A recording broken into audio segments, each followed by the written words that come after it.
Nuevamente un saludo especial a todos nuestros fieles seguidores que continuamente están viendo nuestras predicaciones y nuestros estudios. Nos emociona poder saludar a personas que desde Nueva York están viendo nuestros estudios. También gente en California, en Texas, en Nashville y en Tennessee, en Huehuetenango, en varios lugares, en Chiquimulía, en Guazacapán.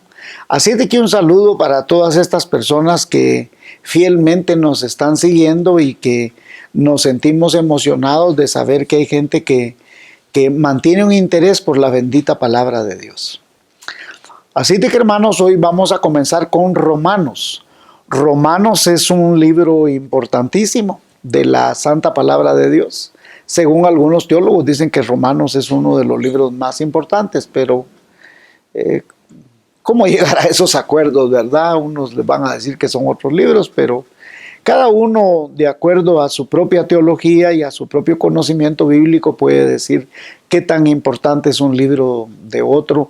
Y especialmente para su vida, hay libros que le van a ministrar más que otros. Hay gente que se siente muy bien ministrada con proverbios. Hay gente que se siente ministrada con libros de la ley, pero el Espíritu Santo nos da dones especiales y a través de su palabra para experimentar ese amor y esa gracia. Así sin más, hermanos, hoy vamos con mucho amor, con mucho cariño a estudiar el libro de Romanos. Siempre usamos un estudio exegético y siempre estamos usando el acróstico de época. Para los que se conectan por primera vez, época es un acróstico que la E significa un ejemplo a seguir, la P es una promesa a reclamar, la O es un mandamiento a obedecer, la C es un pecado a confesar y la A es un cambio de actitud. Como es primera vez que vamos a iniciar hoy con Romanos, permítame decirle que tengo algunas preguntas que es importante que usted las tenga claras para cuando esté estudiando cualquier libro de la Biblia. La primera cosa que vamos a ver es quién escribe este libro. No hay duda por ningún historiador ni por ningún estudioso de la Biblia que es el apóstol Pablo. ¿Cuándo fue escrito este libro? Hay un periodo que se cree que fue entre el año 53 al 58 después de Cristo. Y ¿a quién fue dirigido este libro? ¿No? Inicialmente, Pablo le escribe principalmente a los creyentes gentiles que estaban en Roma. Y el propósito era animar a los creyentes a que de manera exclusiva creyesen, confiasen en la gracia de Dios para la salvación. Romanos 3:24. ¿Dónde fue escrito este libro? Según los mismos escritos, fue escrito en Corinto, en la ciudad de Corinto. ¿Cuál es el trasfondo histórico del libro? Bueno, 2000 años antes de que fuese escrito este libro de la carta a los romanos, se fundó la ciudad de Roma. La ciudad de Roma tiene una historia mitológica sobre que Rómulo y Remo fueron criados por una loba y que a raíz del abandono de estos dos bebés criados por esta loba se va a fundar la ciudad.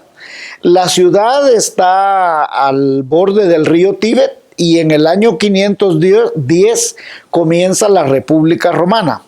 Augusto César fue el primer César.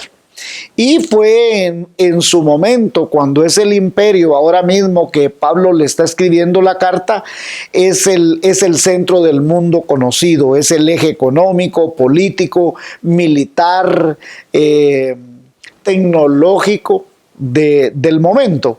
De hecho, en arquitectura todavía se sigue estudiando el diseño de sus edificios, para decirle que todavía los sistemas para poder evacuar, por ejemplo, los anfiteatros, estadios, cualquier cosa que ellos construyeron, tenían la capacidad en 3-5 minutos de desalojar cualquier lugar porque tenían buenos diseños arquitectónicos.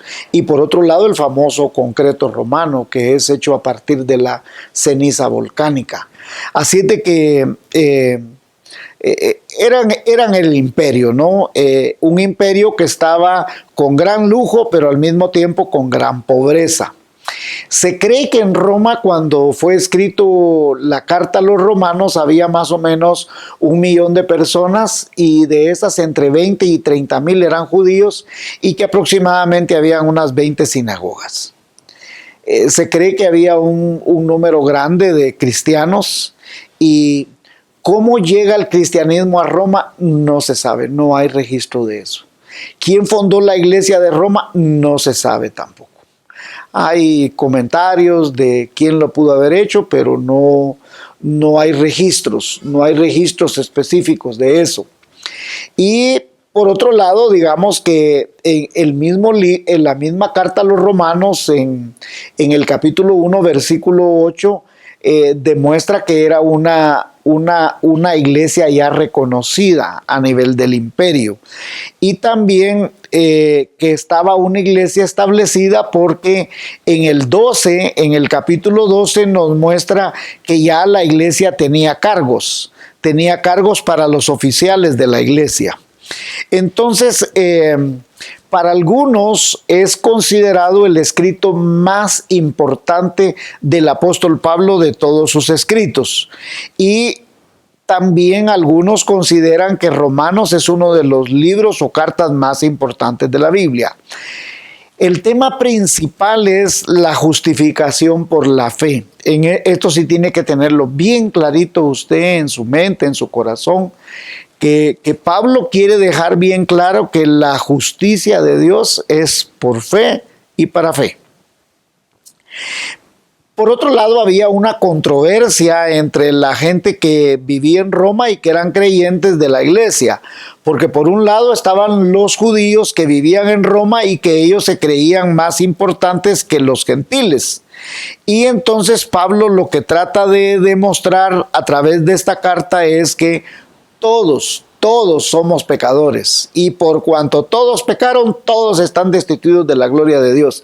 No importa si usted es judío, gentil, de donde usted sea. Eso es lo que Pablo quiere dejar bien fundamentado en la carta a los romanos.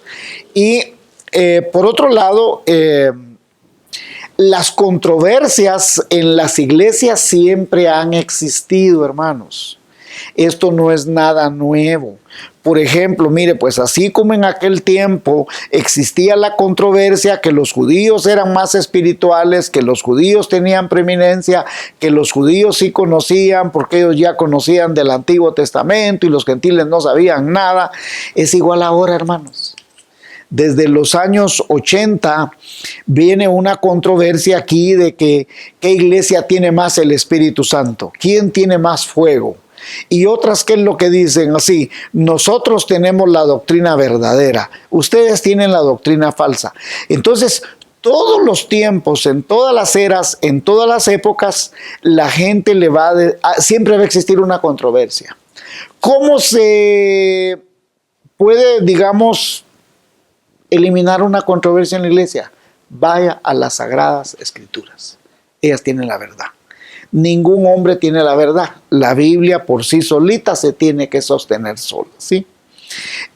Pablo señala que Dios es justo y que todos los hombres somos pecadores, seamos gentiles o judíos, y que nadie es superior a otra persona, y que la Biblia enseña que solo por la fe somos salvos, y que por medio del sacrificio de Jesucristo en la cruz del Calvario y por la fe, y confesando esa fe, nosotros obtenemos la salvación. Esos son los puntos centrales de Pablo aquí. Bueno, ¿cuál es la idea principal del libro? En la obra maestra que Pablo nos escribe es que el justo por la fe vivirá. Eso usted le tiene que poner mucha atención y subrayarlo.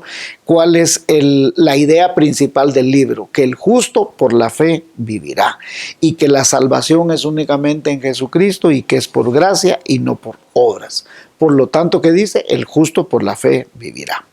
¿Cuáles son los temas importantes que vamos a encontrar en la carta de la fe, la salvación, la gracia, la justicia, la ley, el pecado, la ira de Dios, el juicio de Dios, la justificación, la santificación y por supuesto Jesucristo? ¿Cuáles son los comentarios de teólogos reconocidos sobre la carta a los romanos?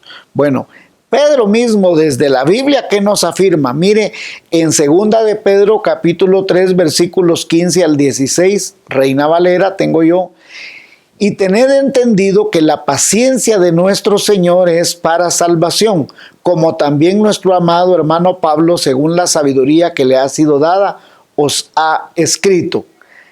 Casi en todas sus epístolas, hablando en ellas estas cosas, entre las cuales hay algunas difíciles de entender, las cuales los indoctos e inconstantes tuercen, como también las otras escrituras para su propia perdición. O sea, ¿qué está diciendo Pedro? Pedro nos está tratando de decir que las epístolas de Pablo son tan importantísimas y que algunas personas tratan hasta de torcer, pero que todas estas específicamente son para salvación, ¿verdad? Pedro nos está diciendo la escritura, las cartas de Pablo son para salvación. Y la carta a los romanos tiene una verdad tan sólida que nadie es capaz de cambiar. ¿Por qué? Porque la carta de Pablo es una carta que cambia vidas, transforma corazones. Martín Lutero leyó en agosto de 1513 en el Salmo 31:1, líbrame en tu justicia. Y él se preguntó, ¿cómo la justicia de Dios puede librarme si la justicia de Dios me condena? Toda la justicia de Dios me condena por mis pecados. Entonces Martín Lutero fue a leer Romanos 1:17, el cual dice que el justo por la fe vivirá. ¿Y cómo lo dice? Que la justicia de Dios se revela por fe y para fe. Y como está escrito, mas el justo por la fe vivirá. Entonces Martín Lutero, que leyendo la Biblia se sentía condenado, en los Salmos, al leer Romanos 1:17, él llega a la plena conclusión de que el justo por la fe vivirá, que la justicia de Dios es gracia, es misericordia, y que únicamente por la fe somos justificados. Y así va a nacer la reforma en el corazón de Martín Lutero. Otro es John Wesley. Él fue impactado en su vida espiritual. John Wesley se sentía fracasado como misionero. Pero John Wesley va a empezar a leer los resúmenes, los escritos de Lutero. Y es en 1738 que John Wesley va a ser transformado su corazón por la escritura de Romanos. John Calvin dijo que cuando alguien era capaz de entender la carta a los romanos, tenía una puerta abierta al entendimiento de toda la escritura. Frederick Godet, teólogo suizo del siglo XIX, llamó al libro de Romanos la catedral de la fe cristiana. Le voy a dar mi opinión. Hay un montón de opiniones, pero yo le voy a dar la mía personalmente. Yo creo que Romanos es la joya más preciosa del evangelismo y es por medio de este libro que se han desarrollado infinidad de métodos de evangelización. No existe un solo evangelista en toda la historia que no haya usado versos de Romanos para poder evangelizar. Yo hice una lista de, por ejemplo, todos los versos que uno usa en Romanos para evangelizar. Romanos 3:23, Romanos 6:23, Romanos 5:8, Romanos 10:9, Romanos 10:11, Romanos 10:12 y 13, Romanos 5:1, Romanos 6:5-6, Romanos 5:9, Romanos 5:10, Romanos 5:12, Romanos 5:17, 18, 19, Romanos 5:21, Romanos 8:1, Romanos 3:24, Romanos 1:17, Romanos 14:12. Romanos es una joya de la evangelización. Con versos de Romanos gané yo mi primera alma para Cristo hace 38 años. usted se hará su propio criterio sobre Romanos y lo valioso que es esta epístola y la profundidad que en ella encuentra para la salvación. Estudiemos pues Romanos y que pueda ser de bendición para su vida. Hoy evidentemente trataremos de llegar hasta donde podamos, ¿verdad? Yo le ruego, le suplico, trate de poner atención, no corte en lo que está aprendiendo. Vayamos al versículo 1, ¿verdad? En la mayoría de Biblias aparece como salutación, ¿verdad? Pablo en algunas de las cartas no era así como nosotros, que hoy en día después de que escribimos la carta ponemos el nombre. En cambio aquí la carta comienza diciendo primero el nombre. Dice: Pablo, siervo de Jesucristo, llamado a ser apóstol, apartado para el evangelio de Dios. Aquí hay un ejemplo a seguir. Necesitamos ser siervos de Jesucristo y servirle con gozo, con alegría de corazón. Estamos viviendo tiempos extraordinarios en donde la forma de vida cambió de la noche a la mañana.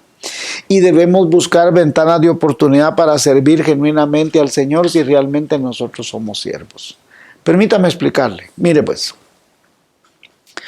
Por ejemplo, en educación se decía que para que la educación virtual viniera iban a pasar como 5 años.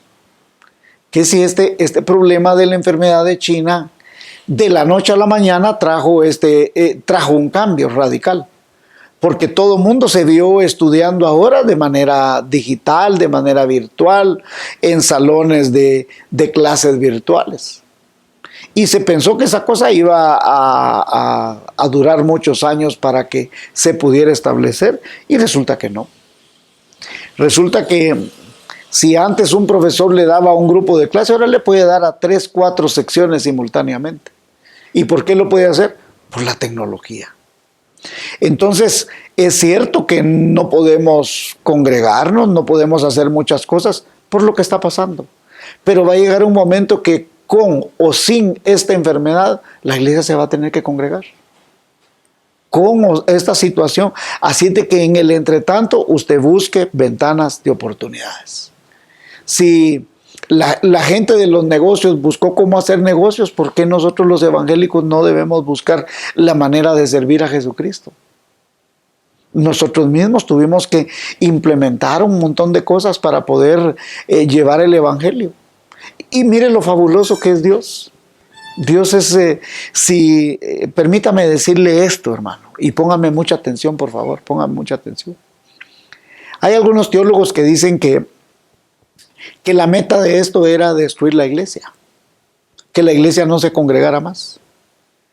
Pero imagínense, lo que le hicieron a la iglesia fue un gran favor, porque la iglesia se empezó a trabajar de una manera multiplicadora, porque los evangélicos somos como que somos hormigas, hermanos. Y si no, vea usted que yo estoy enviando saludes a Nueva York, a Chicago, a Texas, California. Hay gente hasta en Colombia viéndonos.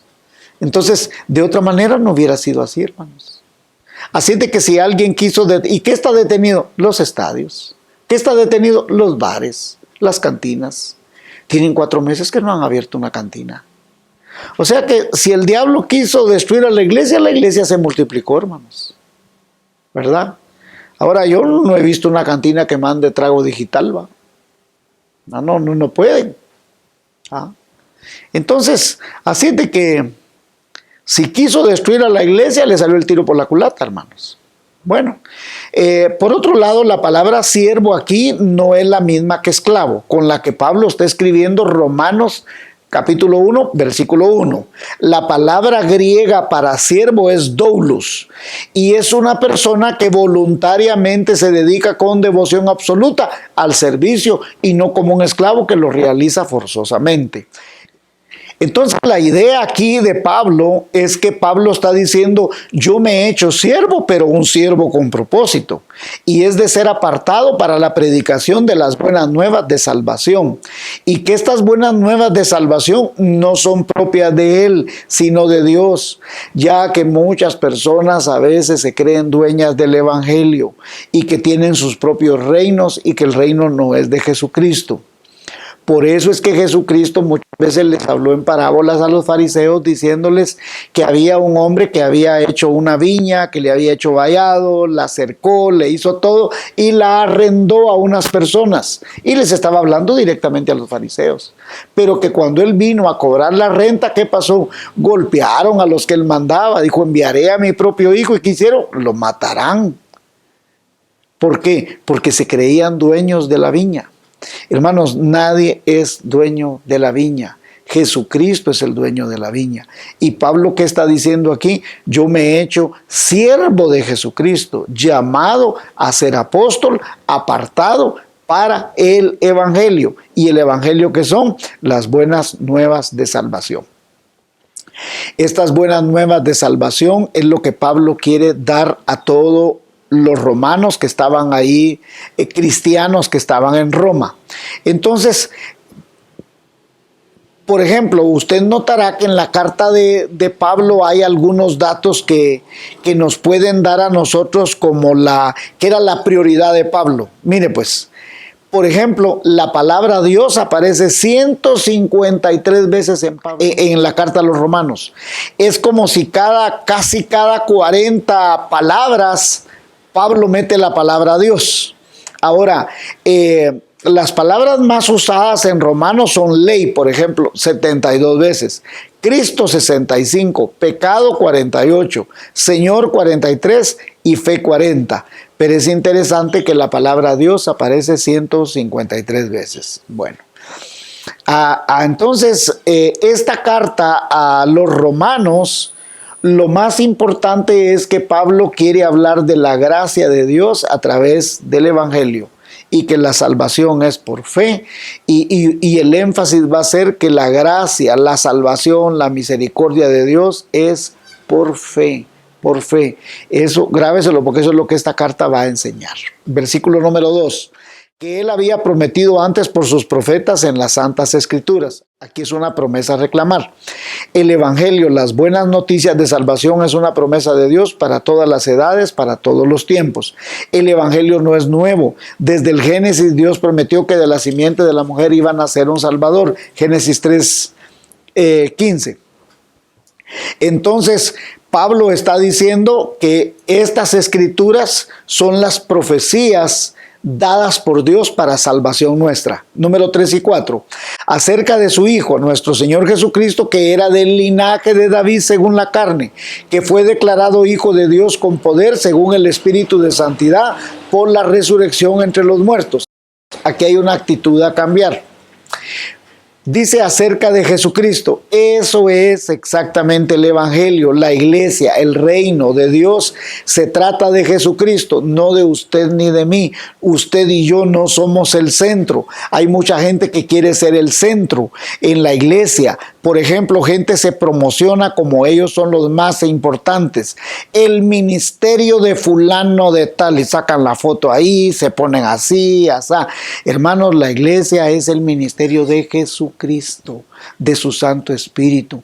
Por eso la carta de los Hechos es, no se debería llamar la carta los Hechos de los Apóstoles, sino los Hechos del Espíritu Santo. Hermanos, la preeminencia, la importancia de toda la Biblia se llama Jesucristo. Y Jesucristo sigue siendo el centro de la iglesia. Hay gente que si ellos no son el centro en la iglesia, si no los toman en cuenta, dicen, pues me voy. Y hermanos, así no es. Debemos mentalizarnos que la iglesia se trata de Jesucristo. Jesucristo es el sol de la iglesia y el sol de todo el universo. Que era del linaje de David, eso demuestra su humanidad y que es descendiente de David según la carne, pero hijo de Dios porque venció la muerte con poder en la resurrección de los muertos, según el Espíritu de Santidad, dice el versículo. Ese es el contraste entre David, porque David la Biblia lo presenta como un gran pecador, como el rey más fabuloso, como el hombre más amado en la Biblia, el hombre que hizo los salmos y todo, pero un gran pecador como usted y como yo. Pero en cambio Jesucristo dice que es del linaje de David, pero que dice claramente, según el Espíritu de santidad. Entonces, ¿de qué está hablando? La gran diferencia es que Jesús no pecó, Él es santo. ¿Y cómo quedó demostrado? Que Él muere como hombre en la cruz por causa de los pecados, que experimentó tristeza, dolor, angustia, tentaciones, todo. Pero Él, la Biblia dice que Jesucristo es la misma imagen y sustancia de Dios, según Hebreos. O sea, Él demostró al salir de la tumba con su propio poder que Él era el Hijo genuino de Dios. Versículo 5. Y por quien recibimos la gracia y el apostolado para la obediencia a la fe en todas las naciones por amor de su nombre. Aquí es una promesa a reclamar. Recibimos la salvación por gracia. Recibimos el apostolado por llamado y obediencia a la fe. La salvación es un regalo de Dios para los que creen. El evangelio es sumamente grande que alcanza para todo el mundo y las naciones. No tiene precio porque es por gracia, dice. Por quien recibimos la gracia y el apostolado para la obediencia en la fe en todas las naciones, dice. ¿Qué quiere decir? Que el evangelio es para todo el mundo, alcanza para todo el mundo. Y si el evangelio alcanzó para los romanos que crucificaron a Jesucristo, imagínense, no va a alcanzar para usted. Es maravilloso Jesús, hermanos. Jesús dice que si el evangelio es para los romanos, ¿cómo no va a ser para usted? Si ellos mismos que lo crucificaron. El amor, la gracia y la misericordia de Dios es infinita. La misma Biblia afirma que Dios muestra su amor para con nosotros en que siendo pecadores, Cristo murió por nosotros. Gracia es un amor inmerecido. Nosotros no tenemos ningún mérito para recibir la salvación. Es por gracia, no es por buen comportamiento, no es por cumplir la ley, es por gracia. Por eso mismo la persona que recibe la salvación no la puede perder porque es por gracia. Si él debe hacer algo para ganarla, para merecerla, para permanecer en la gracia, entonces no es gracia. Las personas que predican que la salvación se pierde, disculpen, pero estamos equivocados en ese punto, porque la Biblia dice que es por gracia, y si es por gracia no es por obras. Pero si yo tengo que hacer algo, una pequeñita cosa, entonces ya no es gracia. Gracia es favor inmerecido. Entonces recibimos justamente con la salvación que el apostolado, nuestro propio llamado. Hay gente que dice es que yo no sé para qué Dios me llamó a mí. Dios no se iba a equivocar. Cada uno de nosotros tiene un llamado, una misión. Por eso Dios le dio dones, talentos, habilidades. No todos somos orejas, no todos somos oídos, no todos somos brazos. Alguien es brazo en la iglesia para sostener, alguien es piernas para que la iglesia camine, y alguien es puro corazón para mostrar amor, caridad, esfuerzo. Y Dios es sabio, no se equivoca cuando hace el llamado a cada persona. ¿Y qué debo hacer yo? Descubra cuál es el don que por amor y gracia Dios le dio a usted y úselo para que cumpla lo que dice el versículo 1, que usted se convierte en un siervo de Jesucristo. Versículo 6, y aquí vamos a terminar con este versículo, hermanos, no solo por espacio de tiempo, sino que para que nos dé tiempo para las otras áreas. Versículo 6, entre los cuales también estáis vosotros llamados a ser de Jesucristo. Aquí hay un mandamiento a obedecer. Somos llamados a ser de Jesucristo, y esto es que usted ya no es dueño de su vida. Jesucristo lo compró por un precio a usted y a mí, y el precio que él pagó fue su sangre. Ya no vivo yo, Cristo vive en mí, y lo que antes vivía en la carne, ahora lo vivo en la fe por medio de aquel que me amó. Usted y yo somos llamados a ser de Jesucristo. No nos equivoquemos, ya que cuando entendemos muy bien esto, sabemos someternos al liderazgo de la iglesia. Cuando usted sabe que usted ya no es el dueño de su vida, sino que fue comprado por precio, entonces usted entiende que un día tendrá que darle cuentas a aquel que lo llamó. Vivamos cristianamente, vivamos espiritualmente, vivamos sometidamente. ¿Pastor, es fácil? No, no es fácil. Nadie dijo que fuera fácil. Yo recuerdo mi pastor, un hombre maravilloso en el conocimiento de la Biblia, la predicación de la palabra. Y él tenía sus defectos como los tiene cualquiera, como los tengo yo. Y yo algunas veces decía, ¿por qué el pastor hace estas cosas? ¿O por qué decide estas cosas? hasta que yo llegué a la posición de pastor y darme cuenta que no es fácil, hermanos. Nosotros los creyentes debemos hacer que el reino de Dios crezca y que crezca en abundancia.